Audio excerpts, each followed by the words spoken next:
What is up, everybody? Justin Millette here, and you are on the Real Alaska Podcast. I am your host, Justin Millette. Anyways, we are here with Jim Letts. Yeah, and Tequila 61. With Tequila 61 and Sheet Metal Inc. Awesome, man. Well, thanks for coming in. Hey, appreciate the invite. Yeah, absolutely. Little backstory.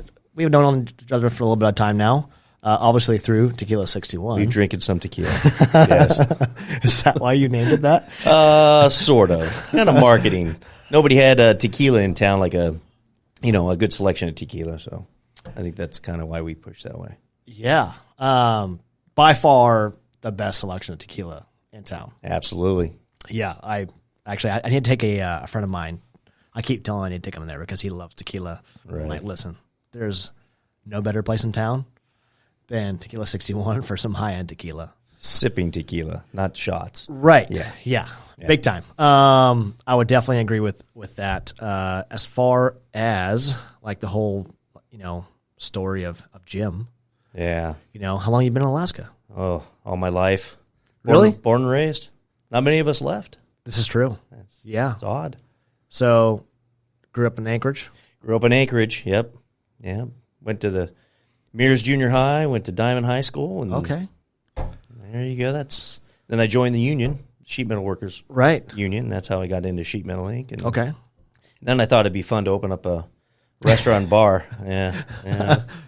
Well, how long have you had Sheet Metal Inc.? Oh, boy. 2008, I started out of my second bedroom of my house, and I was there for about 4 years. So 2012, I ended up, I leased a building, a smaller building around the corner, and moved into there, and then I got an opportunity to buy out one of the biggest competitors in town, H&K Sheet Metal at the time. Yeah. I ended up buying them out, and he had a huge shop, facility. So anyway, so we moved into there, and oh boy, it's been 4 years now. So yeah, it's just been growth the whole time. I can't complain, but got some gray hairs from it. But that's I think that's just business in general. That's true. Exactly.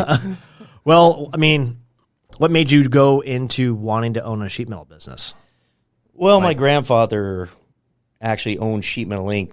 He started back in I think it was 1972. Yeah, because it's 50-year anniversary now. And anyway, so I got in the union after trade school after high school. So I was going to go be a mechanical engineer, and I went down that road, and I don't know, just decided I didn't want to go to college for 4 years and have big tuition. Right. And so obviously you get into trade school, and it's 4-year apprenticeship, and they teach you on the way, and plus my grandfather had the business, so I pretty much raised around it. So I just chose that road, and I knew that I wanted to be an owner one day. So I just just like anything, you set your mind to it, and you just push and persevere and get it done. Yeah, well, that's kind of cool. Yeah, that's a cool story to kind of carry on your granddad's legacy of the Sheet Metal Inc. deal. Yeah, he was my grandfather. So when I was 19, just out of high school, he retired. Oh, so at that point, it was hilarious because he looks me in the eye and says, "So are you ready to take over the companies?" At 19? Yeah. So at that point, he had several companies, big companies. I mean, Sheet Metal Inc. was building oil rigs with Rowan Drilling up here. Wow. And so I don't know if you've been out on King Street, Alaska Wastewater Utility Building, the white building. Yep. So my father built that. My grandfather built that. Wow. So he was the only building on King Street back in 1981, I believe.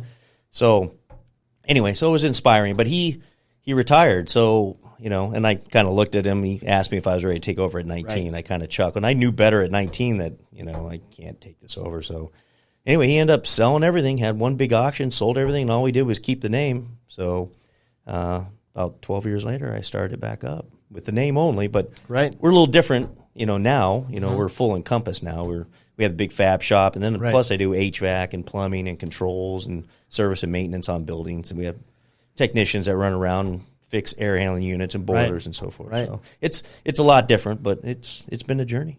Yeah.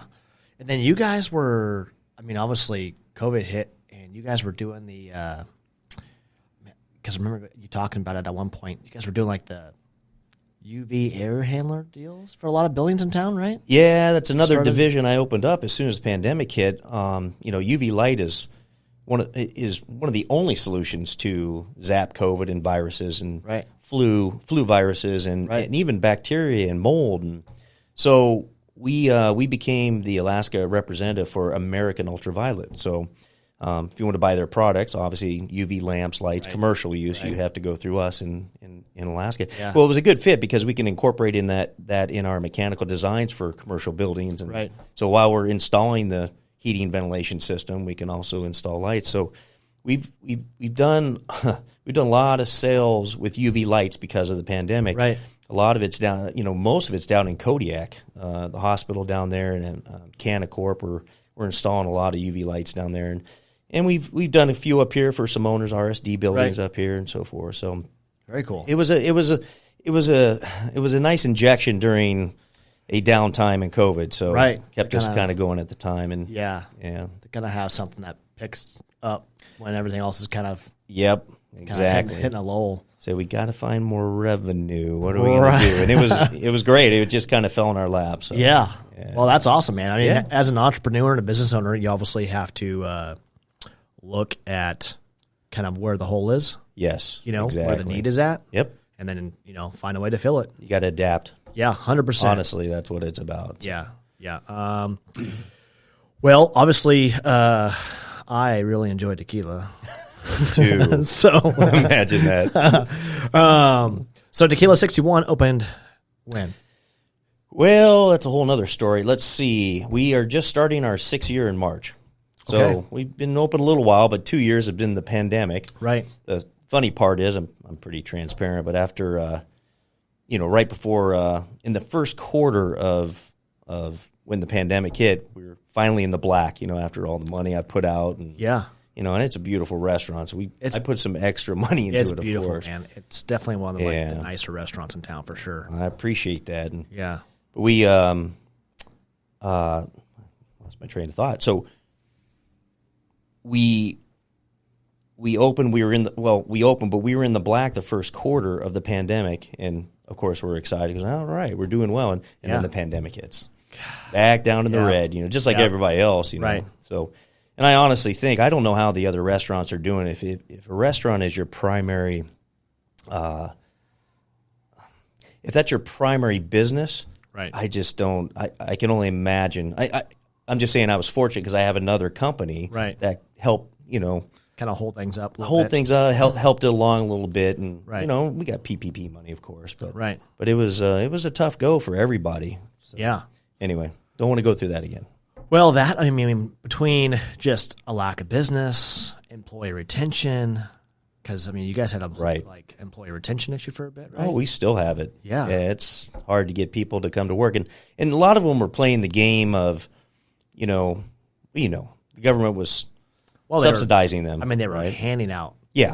So it was hard. Thousands of dollars. Yeah, nobody wanted to work, right? Yeah. So unfortunately, but they have to go down to the unemployment office. They had to file for unemployment. Right. But the prerequisite for that is you have to be, what do they call it? Currently, what do they call it?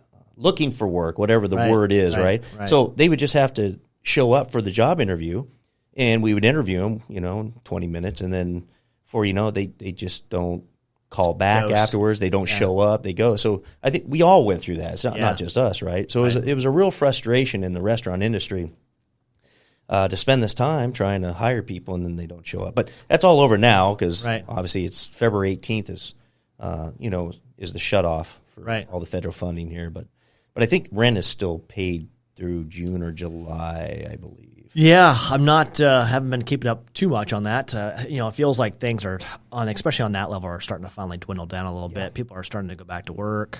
We're getting more applications coming in. So. Yeah. I know obviously you guys and a few other business owner, friends of mine that have, obviously had for the last few years some employment issues of just finding work. I know a lot of contractors are having a heck of a time finding people. Yeah, another bad one. Yeah, but it seems like things are slowly kind of coming back a little bit. Right. Well, that's the big question. We're all wondering, where is everybody?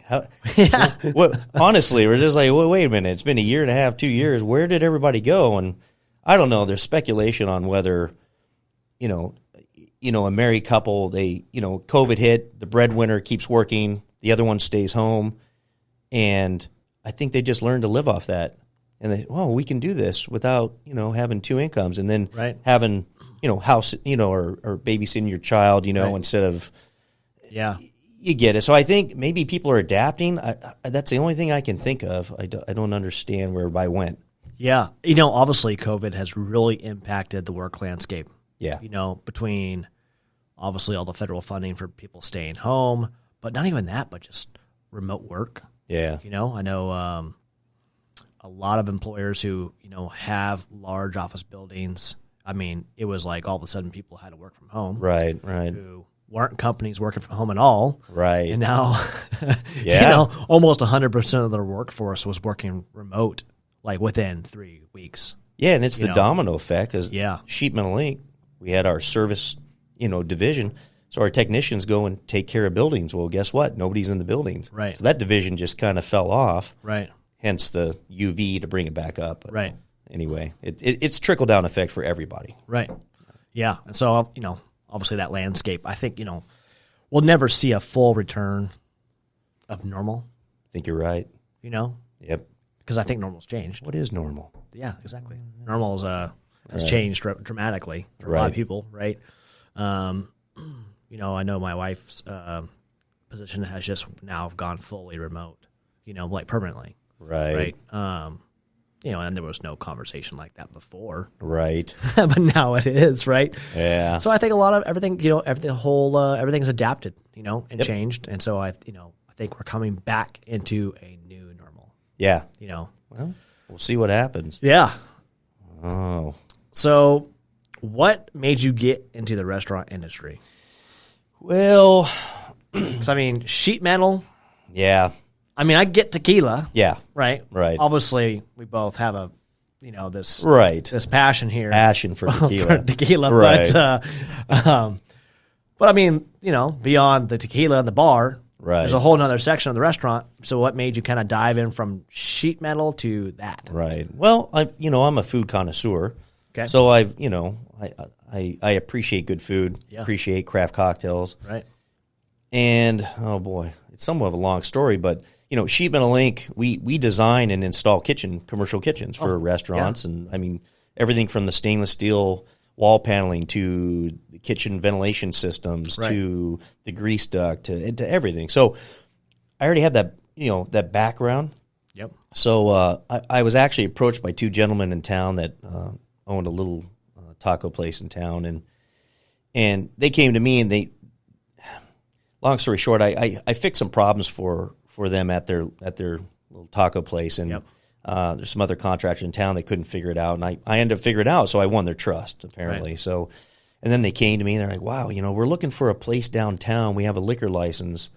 Would you mind consulting with us and trying to pick a building downtown, because mechanical is the most expensive, when you build a restaurant." So I think they saw that, and they said, "Hey, can you consult for us?" So the first building they picked was the Key Bank building. It's like 8-9 stories up, and I'm like, "Guys, this is going to cost you an arm and a fortune trying to get grease duct up through the roof and blah blah blah."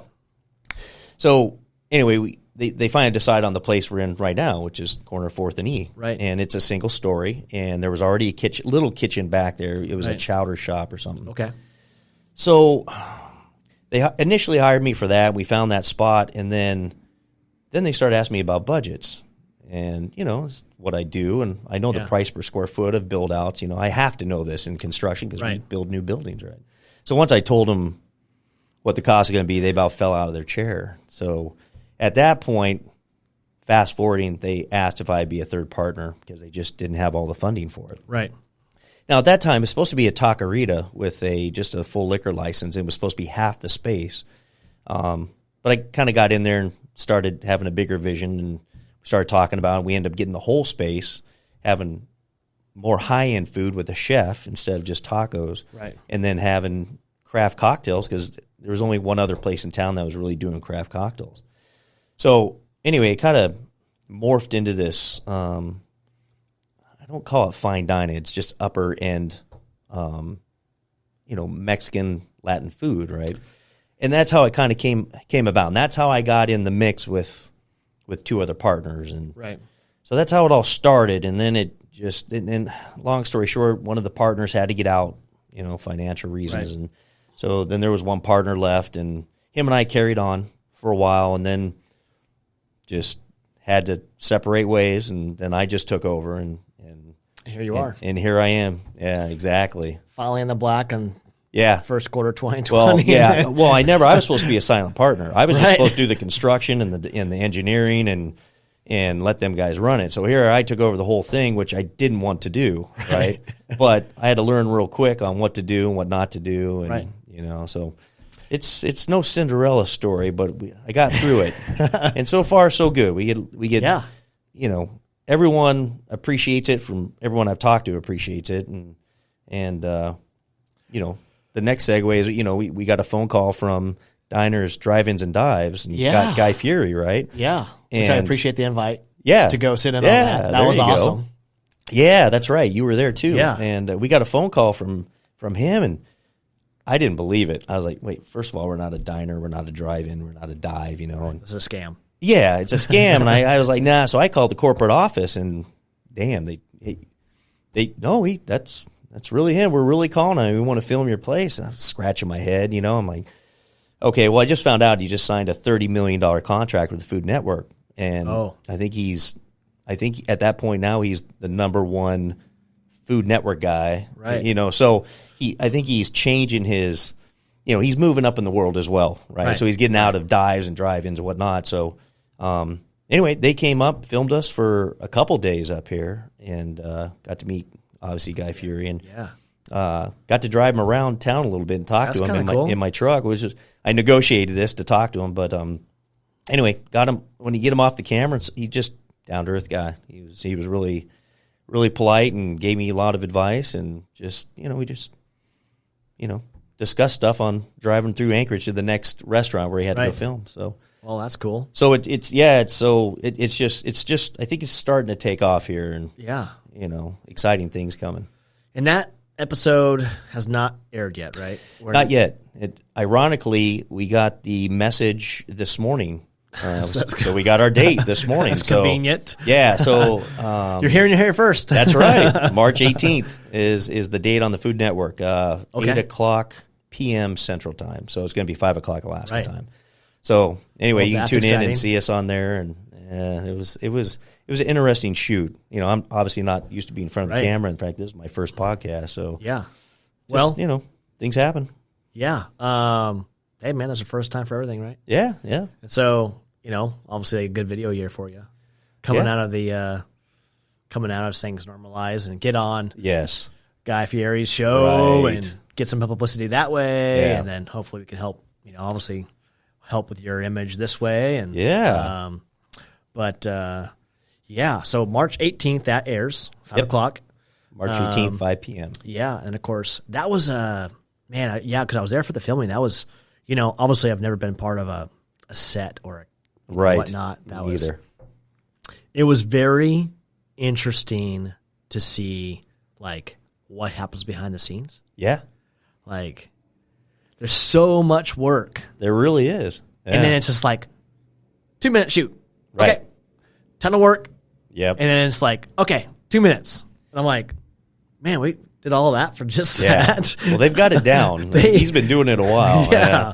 Yeah. And then of course all the COVID testing and all that stuff. Yeah. That was rough. But I understand why they got to do it, because they're going to multiple shot locations, multiple states, multiple spots within Alaska. I know they shot a few other places here in Anchorage, but then I think they were down in Juneau and stuff, weren't they? I'm not sure. Not sure? No, I just think, I don't know. I know he had 4 or 5 shoots here. That's all I know. Right. Yeah. But, it was cool. Super, seemed super down to earth. Nice guy. Yeah. Yeah, it seemed to be.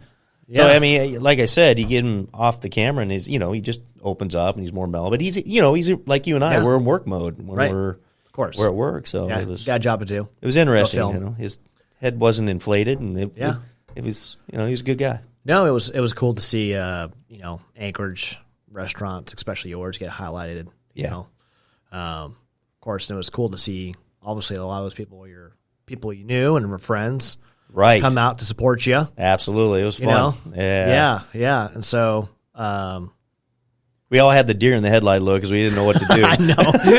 It was, but we made it through. I was just like, I have no idea what to expect. That's right. Man. Do I drink this? Do I eat this? Is this tequila or water? What? Yeah, I was like, okay. People are like, don't drink that. It's not actually this. I'm like, there you go. Oh man. No. Well, we can't get drunk during 9 a.m. in the morning, or we can. I don't know. I was like, well, I mean, there's a full bar. Right. Right. Most of us have to go to work afterwards. So, your tequila selection. Yeah. I have tried to find multiple bottles of the tequila selection you have, but I'm unable to find hardly any of it. Yeah. Well, it's kind of, we pick and choose here and there. Right. We get some from the distributors. They have some special bottles now and then. So we pick some from them. And so we just try to find the high-end tequilas that we can get. And it's easy to sell because nobody else has them. And it's such a different experience from back in my day of like Jose Cuervo 1800. Right. Chasing that worm. It was rough. Those days were rough. Yeah. But those days are over. It's nothing like that anymore. No. It's very smooth and they're sipping now, Right. And so things have changed. So where does, so besides the distributors, I think you had told me at one point you actually fly to Mexico every so often to go pick up certain. Yep, I bring back tequilas. a couple just to sample them, and then if we like them, we go to the distributor and say, "Hey, can you get these?" Yeah. And it's the only way to do it because we're the only ones really ordering high end tequila that's high end different. So I can't count on the distributors to do it for me to bring them in. So we'll find stuff we like and then try to bring them up here. Just like Guy Fieri has his own tequila now. Right, I believe it's Santos. Okay, and he teamed up with Sammy Hagar. Okay. So Sammy Hagar, I think he used to have Cabo Wabo, but it was a 10-year contract he had. So he just got out of it. So now he teamed up with Guy Fieri. So they have this new tequila. Yeah. So we're excited to have that. In fact, we're going to have our celebrity shelf of tequila. Nice. Coming Do you have very shortly. Dwayne Johnson's tequila yet? Well, we don't have it yet. But we have. I know he came out with one. He did. We got the Kardashians right now. We're just the Kardashians starting. Came out with tequila? They really? have. I think it's 818. It's called. Yeah, you think I should know a little more, but it's all new. We decided to go with the celebrity tequila, and this is brand new, so we're picking and choosing. George Strait has one. Really? George Clooney had one. The Casamigos. Okay. He sold it, but still, you have a bunch of celebrities with tequila coming out. So. Interesting. Ron White has a tequila. Yeah, comedian Ron White. Really? So, yeah, I actually met him in Vegas. It was 6 years ago. Yeah. Yeah, he had a tequila out, and he was at the nightclub convention in Vegas. Yeah. And he's there handing out his tequila. So yeah, we're gonna have this whole. Long story short, we're gonna have this whole shelf of celebrity tequilas to try. So that's cool. Yeah, different. Yeah. Are they any good? A couple of them are so far. It's tough, though, because a lot of that money goes to marketing the actor, right? Or whatever. So just to kind of put it out there, yeah, the face of the brand. So it's tough to have a really high-end one because, that's where the money goes, right? Right. So I don't know. I'm still trying them. I've only tried like 3 or 4, but we're going to bring some in. Yeah. Maybe you and I can test them. We could. There you go. I'm down. I know. You'll be on my speed dial. It's like, I should have brought one in today. That's right. Well, cool. So, we were talking obviously before the show here. It sounds like there's some new things in the works with a remodel and some other stuff kind of coming out. Yeah, well, with the being on the Food Network and Guy Fieri, coming to our place, getting the recognition, that helps a little bit, right? A little bit, yes, which is nice. We need the injection just like everybody else, So, so I'm remodeling the whole entryway. So we're bringing on a bunch of swag, merchandise, nice hoodies and shirts and water bottles and just stuff like that for merchandise for people to purchase here. Right. So I'm remodeling the front end to take care of that, and then we have I'm putting a cooler up there. So we're known for our craft cocktails. We have high-end craft cocktails, and all our syrups are made fresh and local.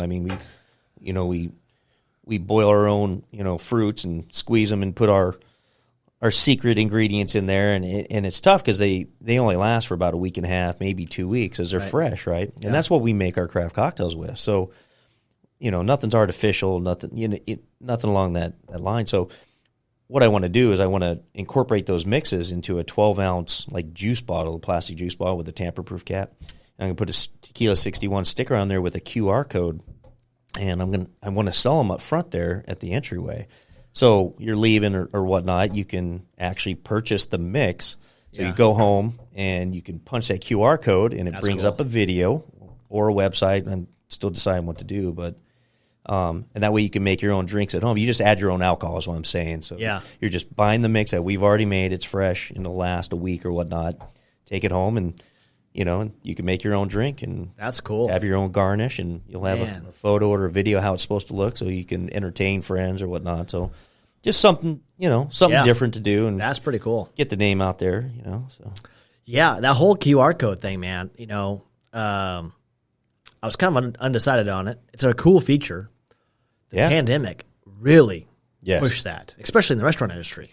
Yeah, it got you thinking how to utilize it in a different way. Yeah, 100%. Yeah. And now people are so used to it. Yep. Like, now everybody knows what to do. That's right. Like that little square comes up with all the little dots, right? We're all lazy now. We don't want to type anything in. Yeah, just QR code. Yeah, exactly. So that's a marketing genius, Jim. Well, I don't know. We're going to see how it works. I don't know. Try again, right? Well, I know where I would be a few nights a week. Yeah, there you go. Getting some pre-mixes. That's right. Take them home. Yeah, I think I'm going to have about 8 of our craft cocktail drinks bottled up to sell. And of course, we're going to sell our salsa and we have these pickled onions everybody loves. We're going to sell those. And we have a tortilla soup a lot of people like, so we're going to have that as well. So anything put in that fridge with our name on it that people, obviously they're still on our menu, so people love them, right? So we're going to try to, just have them so they can take them home.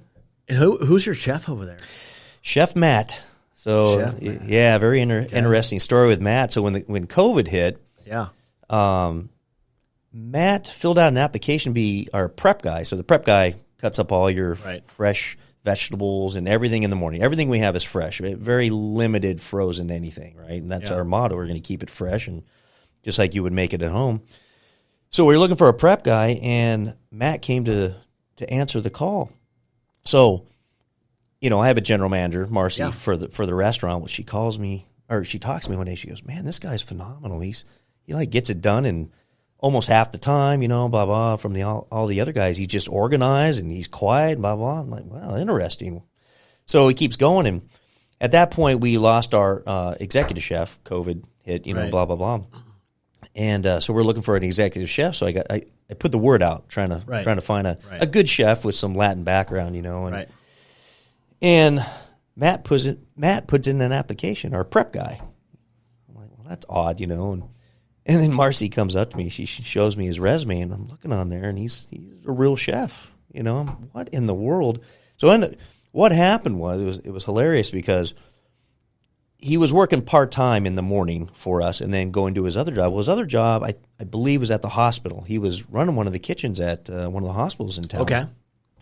And during COVID, they had 2 kitchens. And during COVID, I hope I'm getting this right, Matt, I think they shut down one kitchen, and that was his kitchen. So they were only utilizing him, part-time or whatnot. Right. So he was making up the other part of his time, prepping in the morning with us, and then he'd go to the hospital, and, his other 20 hours a week is at the hospital. So I found that very interesting. So, his resume checked out, and he was kind of the silent guy that we didn't even know who he was working in our kitchen, right? So he came on board and ended up, he's a phenomenal guy. He's mellow. He's a good guy, and he's got a lot of passion. He doesn't have a lot of background with Latin cuisine, but he's quickly learning, let's put it that way, and he's got the passion for it. And then lo and behold, few months later, he's on he's on Triple D with Guy Fieri. He's on camera. He's just like shell shocked, like, holy cow. That worked out well. Yeah, it worked out well for him. So that's how that panned out with Matt. He was kind of the sleeper guy in the corner. Being a good job, Matt. Yeah, good job, Matt. Yeah. Awesome. Hang in there. It's tough right now. When are we going to go fishing in Mexico? Oh, man, I'm always down for going fishing. I don't know. I just got so much work to do first. I got to get, I got to get this whole thing remodeled up front and get on the show and just see what's going to happen with that. Right. Because growth could be pretty substantial with that. So I got to get my head wrapped around it. But I've been going to Costa Rica too. Really? Fishing down there. I went to Los Sueños down there, and I had fun. You know, the difference between Los Sueños and Cabo, where I've been fishing for like 9 years. Cabo looks like Arizona, dry desert. Right. And Costa Rica looks like a jungle. It's a jungle. A lot of green, a lot of high colors, humidity. monkeys. Yeah. The howler monkeys. So it's just different, but the fishing's the same. It really is. You Really? know, marlin, and sailfish, and tuna, they're prevalent in both places. So but that's where I go relax and I like get away Costa from Rica. all this. Yeah. I was down there a few years back. Nice. Right before COVID hit. Yeah, I'm definitely going to visit more. I've been there twice now, so I'm gonna look into it a little more. Yeah. You got to clear your head. You got to get away from work and Yep. get away from snow up here in Alaska. So Yeah, and for me, the only way to kind of clear things out is to really leave. yeah, absolutely. If I'm here, Yep. I'm usually working. Shut off the phone. Yeah. Just go.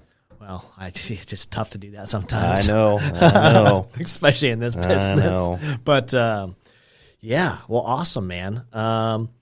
So besides the QR code stuff, I mean, and then of course, sounds like you're going to have some swag. Yes. What's the predictions on tourism this year?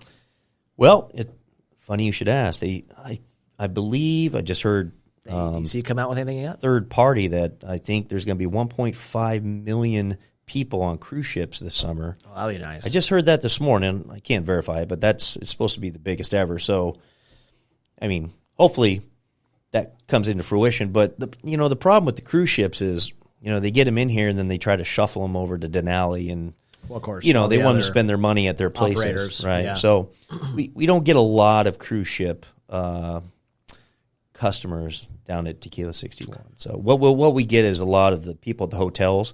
Right. If you're staying at a hotel downtown, more than likely some concierge or the front desk is telling them, hey, go to Tequila 61, go here. Just tell them some of the hot spots downtown, and so we get a lot of customers from that. So I don't know. I mean, tourists is always going to be hopping, right? Yeah.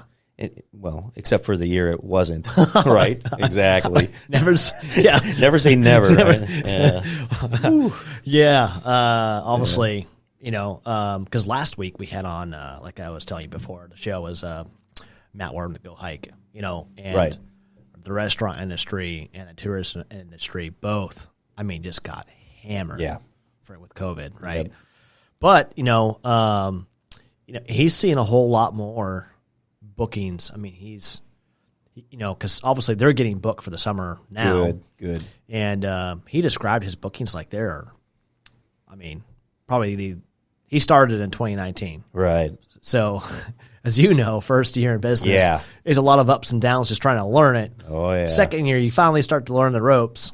Right. Second year was COVID for him. Yeah. So that sucks. Yeah. But he's recovering well, man. And he says this year is going to be awesome. They already have a ton of bookings. They already have a lot of the other operators that are reporting the same thing.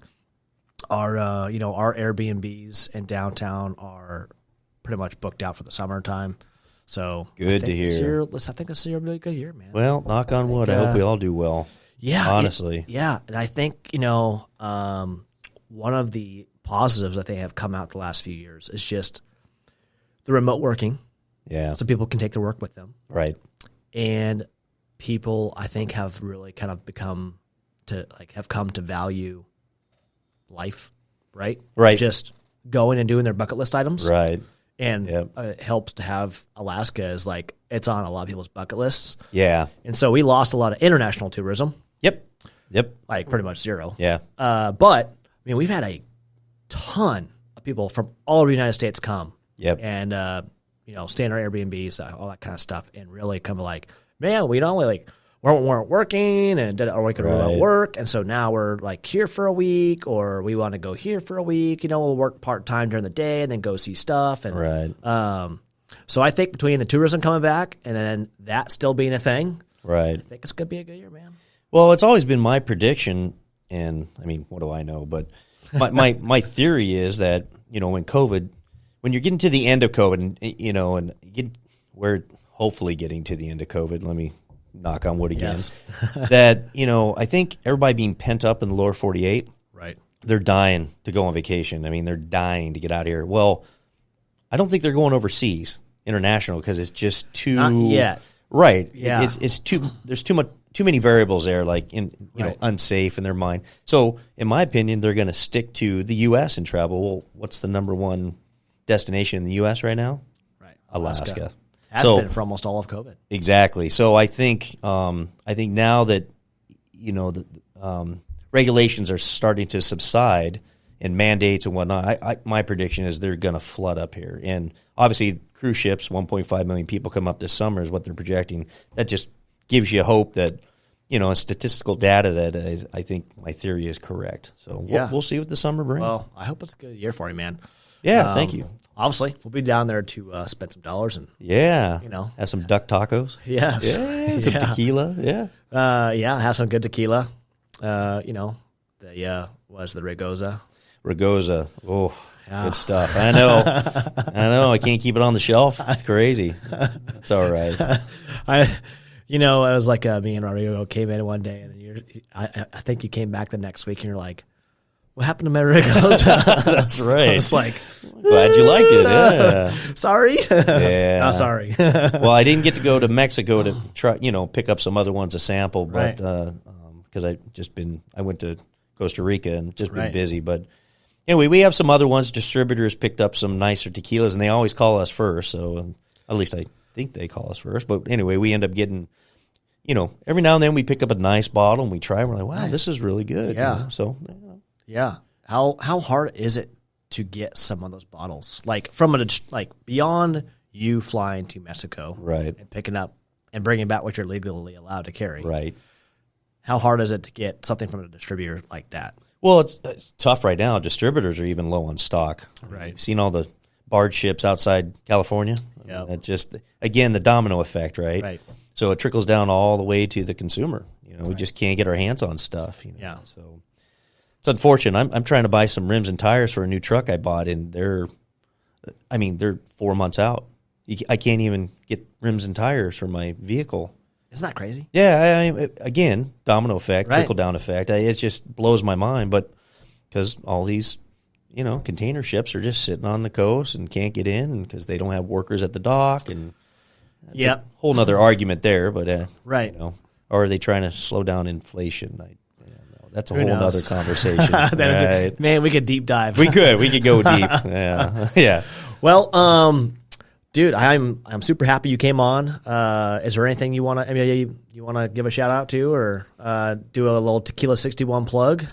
Well, yeah. Well, kind of. I think you've done it for me actually, but I appreciate coming on and talking about Tequila 61. Thank my employees because it's been a rough year for them. They've all stuck with us and they've worked hard, and we're understaffed, so they're all working 110%. So honestly, in fact, we're shutting down this Wednesday just to give them a break. I mean, that's awesome. Yeah, because normally we aren't open Sunday or Mondays because of employee. You just can't find enough employees. But we were open Monday for Valentine's Day, which we had a special prefix menu, and we did really well. It was nice, but they need another day off, so we're going to shut down for them. So I'll give a shout out to them because they really worked hard, and they really. They have the passion as well. They love the place, and they want it to do well. You have an amazing staff, man. Yeah. I mean, every time I go in there, your staff is top notch. Right. Even if they're busy or... Until I leave? Yes, until you leave. Yeah. No, and it's just free drinks for everyone. Right, exactly, right. Worst nightmare. Yeah, just rate goes up for everyone. Right. No, seriously, you're phenomenal. Your staff is phenomenal. Your food's amazing. So great. No, I appreciate it. We'll see what this summer brings with the Food Network airing, which you'll get the invite today. Yeah, and I look forward to that. Tourism. We'll see how that turns out too for this summer. Well, thanks for coming on, man. Yeah. And man, it was a pleasure chatting with you about Tequila 61 and kind of that whole deal and all that. And we will, of course, see you there. All right. Thanks, man. All right. Thanks, Jim. See ya. All right. Bye, guys.